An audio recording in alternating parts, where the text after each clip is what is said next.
You cannot escape pain, but you can turn it into a paradise. In this life, you'll feel grief, loss, and agony. At times, you'll carry so much pain that you might believe that you just can't take it anymore. But it may be that Allah is delivering you through that pain to a place where your piety alone would have never been able to reach. Tarif ibn Abdullah rahimahullah said that one day we decided to go visit the graveyard on Jum'ah.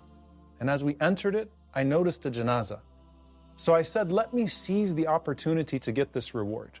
So I prayed janazah, but then I decided to pray another 2 rak'ahs just outside the graveyard. But I prayed them super quickly because I was tired. So he says, I then went to sleep and I saw in my dream the person we prayed janazah on. And he said, you just prayed 2 quick rak'ahs, right? And I said, yes. So he replied and he said, تَعْمَلُونَ وَلَا تَعْلَمُونَ. You do deeds without knowledge of their significance.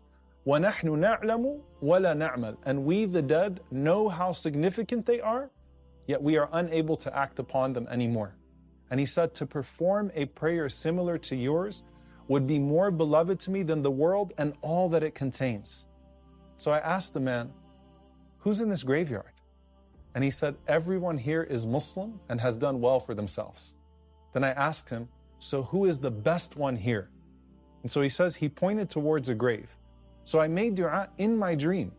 Allahumma akhrijhu ilayya liukallimahu. Oh Allah, let him rise so that I may speak to him. So this young man then emerges from the grave and he was completely unknown to me. So I asked, Anta afdala man hahuna?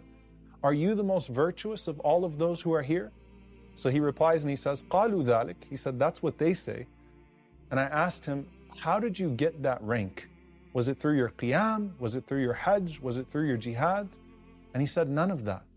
He said, قَدْ ابْتُلِيتُ بِالْمَصَائِبِ فَرُزِقْتُ الصَّبْرَ عَلَيْهَا.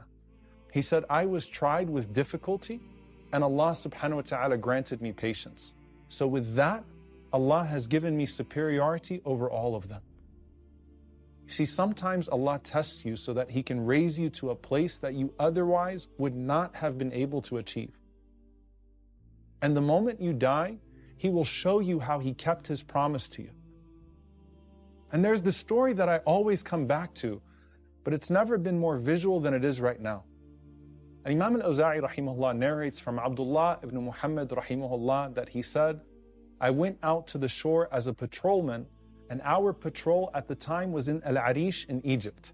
He said, when I arrived at the shore, I came upon an open area with a tent on it. In that tent, I found a man who had no arms, no legs, and he had impaired hearing and sight. Now I want you to think about how many people in Gaza that you have seen that are missing all of their limbs. And then think about the sight of this man. Abdullah says the only thing that was working was his tongue. And he was saying, Oh Allah, grant me the ability to praise you in a way that sufficiently thanks you for all the favors you have bestowed upon me, and to thank you as you have preferred me over many of your creatures with a great preference. So I approached the man and I greeted him and I said, I heard you making this dua, but what's this favor from the favors of Allah that you're praising Him for? I mean, you don't look like a person who's living in that much blessing. And in what way did He prefer you over others so that you need to thank Him for it? So the man says, I'll tell you, but in exchange for a favor. And Abdullah says, okay. He said, isn't it such that some people can't hear, but I can hear? And isn't it such that some people can't think, but I can think? And isn't it such that some people can't speak, but I can speak? So he said, for that alone, I will continue to praise Allah for just the tongue that He gave me to praise Him. And Abdullah ibn Muhammad was shocked. And he said, what is that favor I can do for you? The man says, I had a young son who used to come to me at the time of prayer and he would help me do my wudu. And when I was hungry, he would feed me. And when I was thirsty, he would provide me with a drink.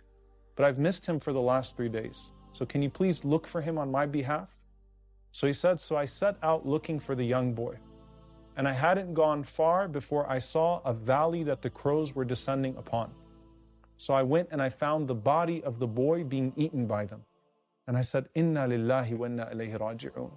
How am I supposed to be able to face this man and tell him that his son is now dead too? So he said, I went back to the man.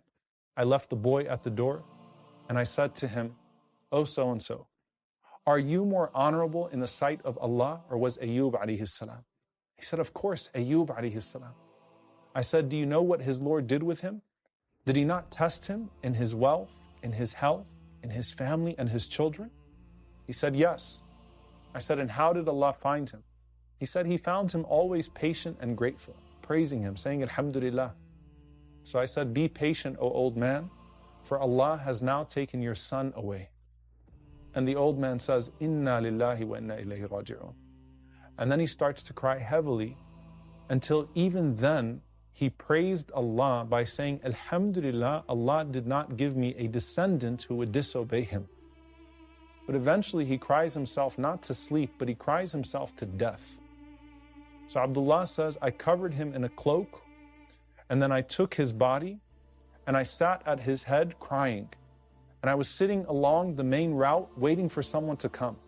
And then 4 men came by, and they said, O slave of Allah, what is your situation? What's your story? So I told them my story and his. And they said, uncover his face for us so that maybe we can recognize him. And so as soon as I uncovered his face, the men fell down and they began kissing his eyes and his hands and crying. I said, who is this? May Allah have mercy on you. They said, this is Abi Qilaba al-Jurmi, the companion of Ibn Abbas. He had tremendous love for Allah and the Prophet sallallahu alaihi wasallam. So he says, we then took his body and the body of his son. We washed them and we shrouded them with the clothing that we had. And then we prayed janazah over them and we buried them. The men left and I went back to my station. And then when night fell, I put my head down and I saw him in a dream strolling in a garden from the gardens of paradise, wearing 2 garments from the garments of paradise. And he was reciting while he was strolling, Salamun alaykum bima sabartum fa ni'ma uqbad dar.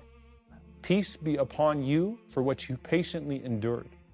And what an excellent final abode this is. So I said to him, aren't you the person that I was with? And he said, yes. I said, how did you receive all of this?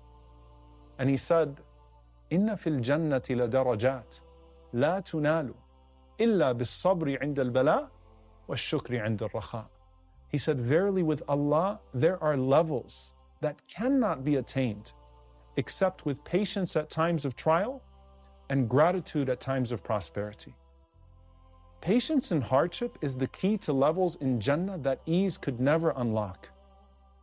Every trial you bear and every hardship you meet with sabr is drawing you closer to a reward that you couldn't have earned in comfort. So as you reflect on what you've been through, have you thanked Allah for both the good and the bitter times? And have you thanked the people you gave the hardest time to when you were still growing up?